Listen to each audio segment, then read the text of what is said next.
Bab 079. 49. Aku kehilangan banyak hal, Umi. Suara Alea Parau bergetar seperti kaca yang hampir retak. Herlina, yang tengah melangkah keluar dari ruang IGD, menghentikan langkahnya. Air mata Alea mulai menetes, membasahi bantal yang menahan kepalanya. Amarah dan kekesalan di wajahnya perlahan terkikis, berganti dengan kesedihan yang begitu nyata. Aku kehilangan cinta kalian. Aku kehilangan pekerjaanku. Dan sekarang, aku kehilangan calon anakku juga. Tapi Umi datang ke sini bukan untuk bertanya bagaimana aku bertahan, melainkan untuk menyalahkan aku. Suara Alea terdengar pecah, seperti menahan rasa yang terlalu berat untuk diceritakan. Aku juga ingin seperti Aza, Umi.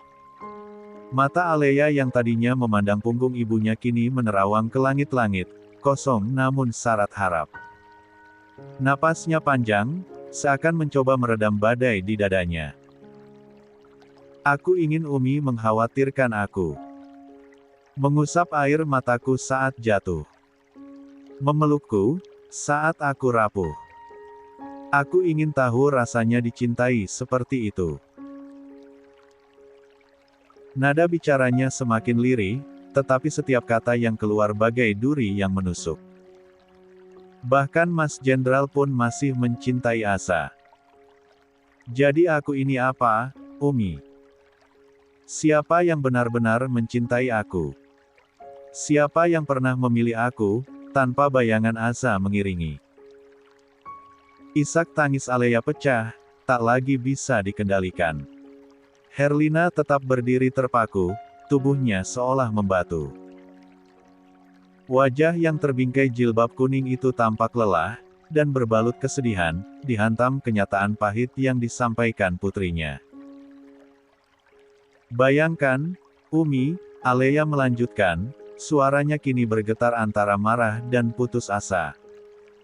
Semalaman aku di sini, hanya ibu mertua, Elsa, dan suamiku yang menemani. Sementara Umi, ibuku sendiri, di mana? Apa aku terlalu hina untuk mendapatkan perhatian itu? Tawanya terdengar getir, seperti luka yang tak kunjung sembuh. Wajar kan kalau aku seperti ini? Wajar kalau aku ingin jadi Asa? Wajar kalau aku bahkan tidak bisa menyayangi adikku? Herlina mengepalkan tangannya, tubuhnya gemetar, matanya basah oleh air mata yang tak bisa lagi ditahan. Kata-kata Alea menghantam hatinya seperti belati. Namun, Herlina tetap mencoba berdiri tegak meski beban emosinya kian bertambah. Dengar, Alea, Herlina berkata dengan suara rendah tetapi penuh ketegasan. Dia berbalik, wajahnya merah karena menahan amarah dan kekecewaan. Kamu mengaku kehilangan segalanya, tapi kamu lupa satu hal. Kehancuran Asa, juga karena kamu. Kamu ambil suaminya. Kamu rampas hak yang seharusnya jadi miliknya. Apa itu tidak cukup untuk membuatmu sadar? Langkah Herlina mendekat perlahan, matanya tajam namun juga penuh kepedihan. Umi memang salah. Salah karena terlalu berharap Jenderal bisa mencintai Asa, bahwa keluarganya bisa menjadi tempat aman untuknya. Tapi kamu, Alea, kamu adalah bagian dari luka yang menghancurkannya. Kamu yang membuat adikmu seperti sekarang.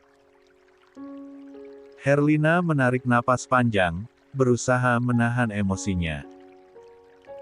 Di hari Azarin melepaskan pernikahannya, Umi berdoa kamu akan bahagia, kamu akan disayang, agar luka Azarin tidak kamu rasakan di dalam keluarga Jenderal.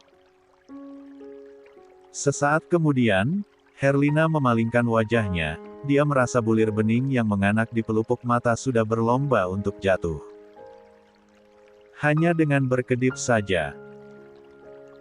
Semenjak Umi tahu sakit yang kamu derita, Umi mencoba memaafkanmu, melawan ego untuk tidak mengecammu. Karena bagi Umi, kamu dan Azarin sama. Sama-sama anak Umi. Sama-sama lahir dari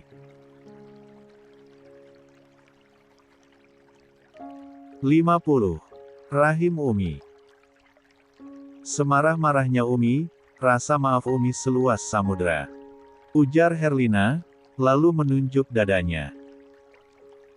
Dan kamu masih bisa membandingkan kasih sayang Umi dengan orang baru. Alea terdiam, tetapi air matanya terus meleleh tak henti. Jika kamu merasa seperti itu, maka sudah tepat untuk kamu tinggalkan rumah Umi.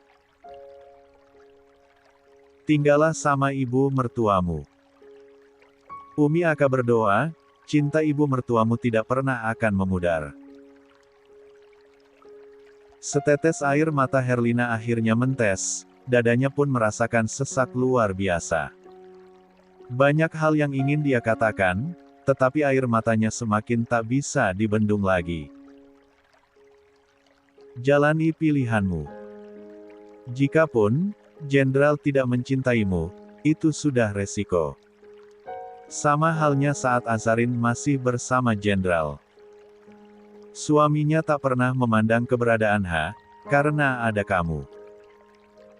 Dan jika itu berbanding terbalik, seperti itulah gambaran karma sesungguhnya. Herlina berbalik badan, dia tak ingin terus berdebat dengan Alea.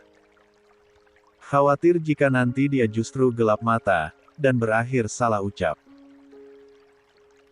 Namun baru saja Herlina melangkah, suara Alsya menggema di ruangan berbau obat. Azarine saja yang Umi sebut. Teriakan Alea menggema di ruangan itu, memecah keheningan yang sebelumnya hanya diwarnai suara langkah-langkah sibuk tim medis. Air matanya mengalir deras, menetes tanpa henti. Bahkan di saat kondisiku seperti ini, Aza lagi yang selalu ada di pikiran Umi. Alea memejamkan mata erat, mencoba menahan gejolak di dadanya, tetapi tubuhnya bergetar hebat, diliputi amarah yang bercampur kesedihan mendalam. Aku capek hati, Umi, capek banget. Suaranya meredup, hanya berbisik namun terasa berat, seolah setiap kata adalah beban yang tak mampu lagi dia tanggung. Aku baru saja kehilangan calon anakku, Umi, Alea menahan sesak di dadanya. Tapi Umi datang ke sini cuma buat bahas Aza lagi. Sedikit saja, Umi lihat aku. Tangisnya pecah tak terkendali. Suara isaknya menggetarkan ruangan, membuat para perawat yang tengah berlalu lalang menghentikan langkah mereka, sembari menatap prihatin. Namun, saat seorang perawat mencoba mendekat, Alea mengangkat tangannya lemah, isyarat agar tidak ada yang ikut campur. Melihat itu, para perawat pun mundur perlahan, memberikan ruang. Hanya tangis Alea yang terdengar, menggantikan suara langkah. Sementara itu, Herlina berdiri terpaku, terhenti oleh kata-kata putrinya. Wajahnya membeku, tetapi sorot matanya goyah. Alea yang menangis di hadapannya, dengan tubuh yang lunglai dan suara penuh luka, perlahan menghancurkan pertahanan hatinya. Dalam pikirannya, satu pertanyaan terus berputar, apakah dia salah sebagai ibu? Suara lirih Alea kembali terdengar, begitu pelan namun tajam menusuk. Apa? Nunggu aku mati dulu, baru Umi sadar kalau aku ada. Kata-kata itu bagai tamparan bagi Herlina. Tubuh menegang, hatinya semakin terhimpit. Sorot mata berkabut, seakan ingin menolak kenyataan pahit yang baru saja diucapkan anaknya. Namun, tak ada kata-kata yang keluar dari bibirnya. Selama beberapa saat, suasana ruang IGD hanya diisi oleh isak tangis Alea yang terdengar memilukan. Tangis itu tak lagi teredam, menggema seperti jerit hati yang tak mampu disampaikan dengan kata-kata. Tubuhnya yang lemah terkulai di ranjang rumah sakit, sementara jilbabnya berantakan, sebagian menutupi wajah yang memerah oleh air mata. Namun, kebisuan itu tak berlangsung lama. Mendadak, Alea memegangi perutnya dengan kedua tangan, wajahnya berubah pucat pasi. Ah! Sebuah erangan tajam keluar dari bibirnya, membuat tubuhnya melengkung ke samping. Rasa sakit yang mencengkeram perutnya seperti belati yang terus menusuk, tak memberinya ruang untuk bernapas. 51. Herlina, yang sebelumnya hanya berdiri mematung, segera tersadar. Paniknya muncul seketika melihat anaknya menggeliat kesakitan, peluh dingin membasahi dahi Alea. "Alea, kamu kenapa, nak?" Suaranya bergetar, matanya liar memandang ke sekitar, mencari pertolongan. Tanpa pikir panjang, Herlina berlari ke tirai, suaranya lantang memanggil. "Dokter, perawat, cepat ke sini. Anak saya kesakitan." Panggilan itu menarik perhatian tim medis yang berada di lorong. Beberapa orang berpakaian putih segera masuk ke ruangan, membawa alat medis yang diperlukan. Seorang dokter mendekati Alea, memeriksa kondisinya dengan cekatan. "Apa yang kamu rasakan, Al?" tanya Dr. Indri, dokter yang menggantikan Dr. Mega. Setelah sebelumnya pagi tadi, dia telah menerima hasil pemeriksaan sementara Alea, mengingat alat medis di puskesmas tidak terlalu lengkap. Alea tak mampu menjawab, hanya tangannya yang gemetar kuat memegang lengan ibunya. Rasa sakit itu terlalu hebat, membuat kata-katanya terhenti di tenggorokan. Herlina memandang wajah putrinya yang penuh penderitaan, hatinya terasa hancur. Dia menggenggam tangan Alea erat, mencoba memberikan kekuatan meskipun dirinya sendiri hampir limbung. "Tolong anak saya, dokter," kata Herlina, suaranya nyaris tenggelam oleh emosi yang meluap-luap. "Sebentar, jam 9 baru akan dilakukan kuretase. Kalau kamu mau, aku bisa ruj." Perkataan dokter tersebut terhenti oleh gelengam kepala Alea yang sudah lemah. Ruangan itu berubah menjadi pemandangan yang menyesakkan. Jerih payah tim medis yang bergegas, memberikan suntik untuk mengurangi rasa sakit sementara. Sementara Herlina yang terus memegangi tangan putrinya sambil berdoa dalam hati. Segala hal yang tak pernah dia bayangkan harus terjadi pada darah dagingnya kini menjadi kenyataan yang menyayat jiwa. "Apa saya benar-benar gagal untuk kedua putriku, ya Rab? Apa selama ini sikapku terkesan berat sebelah?" Pertanyaan demi pertanyaan bergelut di dalam hatinya. Sudah hampir 1 jam Herlina berada di IGD, menemani Alea yang akhirnya tak sadarkan diri setelah diberikan obat penenang. Wajah putrinya kini tampak lebih tenang, meskipun bayang-bayang penderitaan masih membekas jelas di setiap guratan wajahnya. Herlina mengelus lembut tangan Alea, mencoba meredakan kegelisahan di hatinya, meski kenyataan terus menghantam pikirannya tanpa ampun. Ketika seorang perawat masuk dan memberitahu bahwa Alea akan segera dipindahkan ke ruangan dokter kandungan, Herlina berdiri perlahan. Dengan berat hati, dia melangkah keluar, meninggalkan putrinya yang terbaring lemah. Namun, di luar ruangan, Herlina langsung berhadapan dengan Ramlah. Wanita parubaya itu berdiri dengan raut wajah tegang, tampak berusaha keras menyembunyikan sesuatu yang membebaninya. Begitu juga dengan Jenderal dan Elsa. "Kami harus pulang hari ini ke Bogor," ucap Ramlah tiba-tiba, nadanya terdengar datar.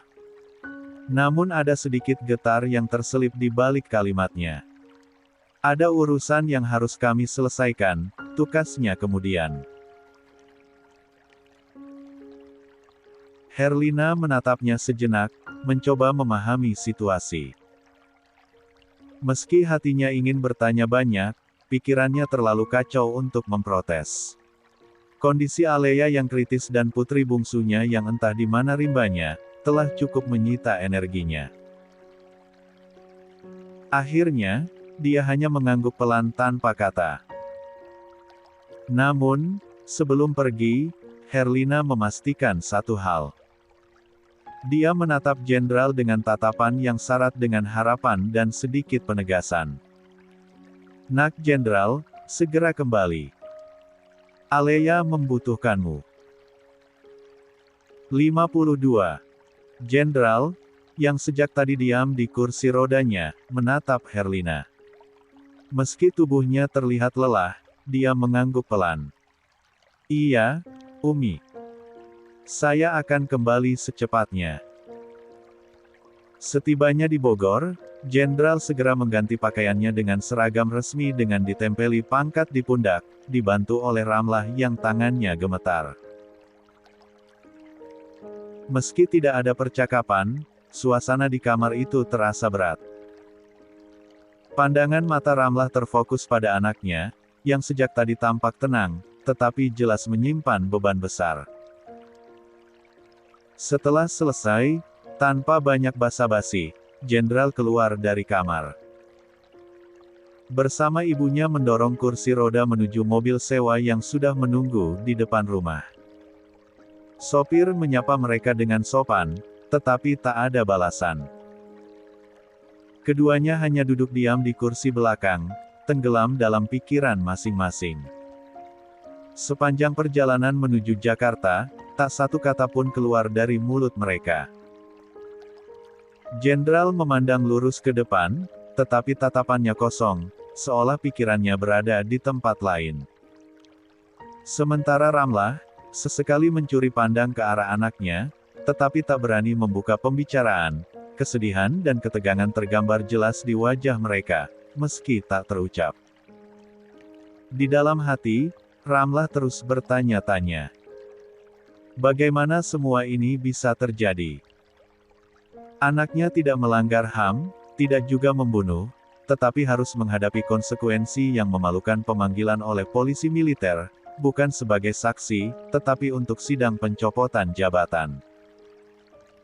Sementara itu, jenderal mencoba menenangkan pikirannya yang bergejolak. Seragam loreng yang dia kenakan kini terasa begitu berat, seolah menjadi simbol dari tanggung jawab yang disabaikan. Rasa bersalah dan kegagalan sebagai seorang suami, kakak ipar, dan prajurit bercampur menjadi satu, menghantui pikirannya selama perjalanan. Deru mobil sewa yang melaju di jalan tol hanya menjadi latar belakang yang monoton. Keduanya tenggelam dalam keheningan, membawa masing-masing beban yang tak bisa mereka bagi. Tujuan mereka semakin mendekat, dan bersamanya, kenyataan pahit yang harus mereka hadapi kian nyata. Debaran jantung terasa semakin tak menentu, seperti irama yang kehilangan kendali. Di tengah keheningan yang mencekam, Ramlah akhirnya membuka suara. Suaranya lirih, hampir tenggelam oleh deru mesin mobil, namun cukup jelas untuk didengar jenderal. Apa tidak bisa bernegosiasi? Rasanya, ibu gak rela kamu menghadapi ini. Jenderal tak langsung merespons. Wajahnya yang tampan terlihat kaku, penuh tekanan yang coba dia sembunyikan. Dia hanya menghela napas panjang, seolah mencoba mengendapkan rasa yang bercampur di dadanya. Namun, Ramlah tak bisa menahan diri.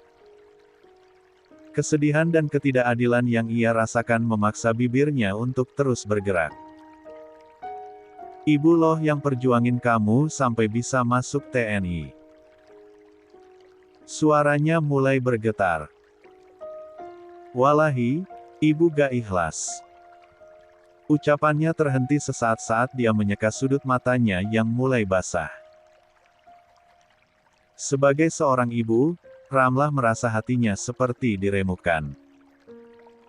Membayangkan anaknya harus kehilangan segala yang telah ia capai hanya karena skandal perselingkuhan, membuatnya tak bisa menerima kenyataan ini. Banyak kasus yang lebih buruk dari ini, pikirnya.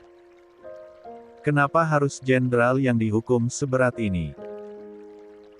Jenderal tetap diam, pandangannya tetap lurus ke depan. Bukan karena tak peduli, tetapi karena dia tahu, tak ada kata-kata yang bisa meredakan luka di hati ibunya. Di dalam hatinya, dia merasa malu. Bukan hanya karena perbuatannya, tetapi juga karena harus menyaksikan ibunya menanggung beban yang seharusnya menjadi tanggung jawabnya sendiri.